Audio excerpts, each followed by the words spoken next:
ನಿಮಗೆ ಗ್ರೇಟ್ ಇಂಡಸ್ಟ್ರಿಗೆ ಈಗ ಸದ್ಯ ಪ್ರೆಸೆಂಟ್ ಇವರೇ ಈ ಸಿಚುವೇಶನ್ ಇಂಡಸ್ಟ್ರಿಗೆ ಲಾಸ್ ಅಂತ ಅನ್ಸಿದ್ಯಾ ಅಂತ ಹೇಳಿ? ಯಾಕಂದ್ರೆ ಸುಮಾರು ಜನಕ್ಕೆ ಅವ್ರು ಹೇಳ್ಕೊಂಬರ್ತಾರೆ, ವರ್ಷಕ್ಕೊಂದು 2 ಸಿನಿಮಾ ಮಾಡ್ರೋ ಅಂತ. ಇವರು ಕೂಡ ಮಾಡ್ತಾ ಇದ್ರು. ಈ ತರ ಇರೋದ್ರಿಂದ ಈಗ ಒಂಥರ ಇಂಡಸ್ಟ್ರಿಗೆ ಲಾಸ್. ಯಾಕಂದ್ರೆ ಲಾಸ್ಟ್ ಕಾಟೇರ ಕೂಡ ಸಕ್ಸಸ್ ಕಂಡಿತ್ತು, ಡೆವಿಲ್ ಬಗ್ಗೆ ತುಂಬಾ ಎಕ್ಸ್ಪೆಕ್ಟೇಷನ್ ಇತ್ತು. ಈಗ ಅವ್ರೀಗ ಎಲ್ಲ ಹೇಳೋ ಪ್ರಕಾರ 6 ತಿಂಗಳು 1 ವರ್ಷ ಹೊರಗೆ ಬರೋಕ್ಕೆ ಸಾಧ್ಯನೇ ಇಲ್ಲ ಅನ್ನೋ ಥರ ಮಾತಾಡ್ಕೊಳ್ತಾ ಇದ್ದಾರೆ. ಇವೆಲ್ಲ ನೋಡಿದಾಗ ಇದು ಇಂಡಸ್ಟ್ರಿಗೆ ಏನಾದರೂ ಪರಿಣಾಮ ಬೀಳುತ್ತಾ ಅಂತ ಹೇಳಿ? ನಮ್ಮ ಇಂಡಸ್ಟ್ರಿಯಲ್ಲಿ ಇದ್ದಿದ್ದೆ 5-6 ಜನ ಹೀರೋಗಳು, ಅದ್ರಲ್ಲಿ ಪುನೀತ್ ಅವರು ಇಲ್ಲ ಇವಾಗ ಅಲ್ವಾ. ಅದೊಂದು ದೊಡ್ಡ ನಷ್ಟ ಇಂಡಸ್ಟ್ರಿಗೆ. ಆ್ಯಕ್ಚುಲಿ ಹೇಳ್ಬೇಕಾದ್ರೆ ನನ್ನ ತಿಳಿ ಮಟ್ಟಿಗೆ ಪುನೀತ್ ಅವರು ಹೋಗಿದ್ಮೇಲೆ ತುಂಬ ಜನಕ್ಕೆ ಸಿನಿಮಾ ನೋಡೋದೇ ಇಂಟ್ರೆಸ್ಟ್ ಹೋಗ್ಬಿಟ್ಟಿದೆ. ಇವಾಗ ಇವ್ರದ್ದು ಈ ಥರ ಆದಾಗ ನಿಮ್ಗೆ ಕನ್ನಡ ಇಂಡಸ್ಟ್ರಿ ಮೊದಲೇ ಸತ್ತೋಗಿದೆ. ಇವಾಗ ಇಂಡಸ್ಟ್ರಿ ಥಿಯೇಟ್ರಿಗೆ ಜನ ಬರ್ತಾಯಿಲ್ಲ. ಅಂಥದ್ರಲ್ಲಿ ಈ ಇನ್ಸಿಡೆಂಟ್ ಆದಮೇಲಂತೂ ಇನ್ನೂ ತುಂಬ ನೋಡಿರಿ, ಮೊನ್ನೆ 2 ಸಿನಿಮಾ ರಿಲೀಸ್ ಆಗಿದೆ. 2 ಸಿನಿಮಾ ಚೆನ್ನಾಗಿದೆ ಅಂತ ಹೇಳ್ತಾರೆ, ಬಟ್ ಯಾರೂ ಥಿಯೇಟ್ರಿಗೆ ಬರ್ತಾಯಿಲ್ಲ. ಆದರೆ ಈ ಥರ ಅನಾಹುತ ಬೇರೆ ನಡೆದು ಇದೊಂದು ಬೇರೆ ನಡೀತು. ಈ ಥರ ಪರಿಸ್ಥಿತಿಯಲ್ಲಿ ಹೆಂಗೆ ಜನ ಥಿಯೇಟ್ರಿಗೆ ಬರ್ತಾರೆ? ಎಲ್ಲರ ಕೂಗು ಏನಪ್ಪ ಅಂದರೆ ಆ ಕುಟುಂಬಕ್ಕೆ ನ್ಯಾಯ ಸಿಗಬೇಕು, ಆತನ ಆತ್ಮಕ್ಕೆ ಶಾಂತಿ ಸಿಗಬೇಕು ಅಂತ. ಬಟ್ ಆತನದು ತಪ್ಪಿದೆ, ಆತ ಕೂಡ ತಪ್ಪು ಮಾಡಿದ್ದು ಆ ಥರ ಮಾಡಬಾರ್ದು. ಹೆಣ್ಮಕ್ಳಿಗೆ ಅದು ಮಾನಸಿಕವಾಗಿ ಹಿಂಸೆ ಆಗುತ್ತೆ ಸರ್. ಯಾರೋ ಒಬ್ಬ ಎಲ್ಲೋ ಕೂತ್ಕೊಂಡು ಏನೋ ಕಳಿಸ್ತಾನೆ, ಪದೇ ಬ್ಲಾಕ್ ಮಾಡಿದ್ರು ಕಳಿಸ್ತಾ ಇರ್ತಾನೆ ಇನ್ನೊಂದು ಅಕೌಂಟ್. ಅದು ಯಾರಿಗಾದ್ರೂ ಹೆಣ್ಮಕ್ಳಿಗೆ ಸಿಟ್ಟು ಬರುತ್ತೆ ಅದು. ಬಟ್ ಈ ಥರಕ್ಕೆ ಹೋಗಬಾರ್ದಿತ್ತು ಅಂತ ಬಿಟ್ಟರೆ ಸಿಟ್ಟಂತೂ ಎಲ್ರಿಗೂ ಬರುತ್ತೆ.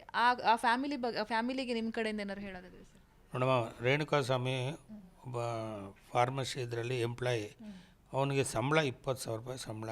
ಅವನಿಗೆ ತಂದೆ ರಿಟೈರ್ಡ್ ಆಗಿದ್ದಾರೆ, ತಾಯಿ ಇದ್ದಾಳೆ, ಹೆಂಡತಿ ಇದ್ದಾಳೆ. ಹೆಂಡತಿ ಹೊಟ್ಟೆಲಿ ಒಂದು ಮಗು ಬೆಳೀತಾ ಇದೆ. ಯಾತಕ್ಕೋಸ್ಕರ ಬೇಕಾಗಿತ್ತು ಅಲ್ವಾ? ಇವನಿಗೆ ಯಾತಕ್ಕೆ ಬೇಕಾಗಿತ್ತು ಅಲ್ವಾ? ಇವನು ಮೆಸೇಜ್ ಮಾಡೋದು, ಇನ್ನೊಂದು ಮಾಡೋದು, ಅಸಹ್ಯ ಆಗಿರೋ ಫೋಟೋಗಳು ಕಳಿಸೋದು, ಅವೆಲ್ಲ ಬೇಕಾಗಿತ್ತಾ ಅಲ್ವಾ? ಬೇಕಾಗಿರಲಿಲ್ಲ.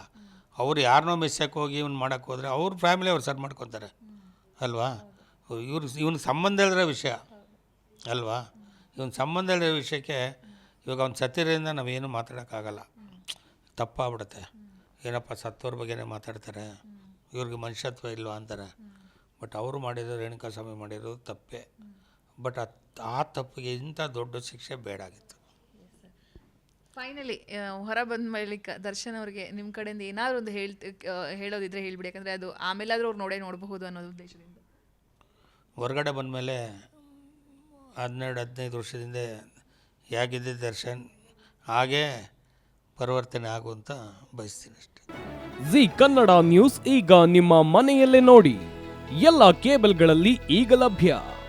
ಸನ್ Direct 292, Jio TV 1334, U digital 162, city cable 51, GTPL 17, Abhishek cables 821, rock line telecommunication 51, Shri Basaveshwara number 60, Vinayaka digital number 53, in digital number 896ರಲ್ಲಿ. ನಿಮ್ಮಿಸ್ತದ ಜಿ ಕನ್ನಡ ನ್ಯೂಸ್ ನೋಡಿ ಆನಂದಿಸಿ.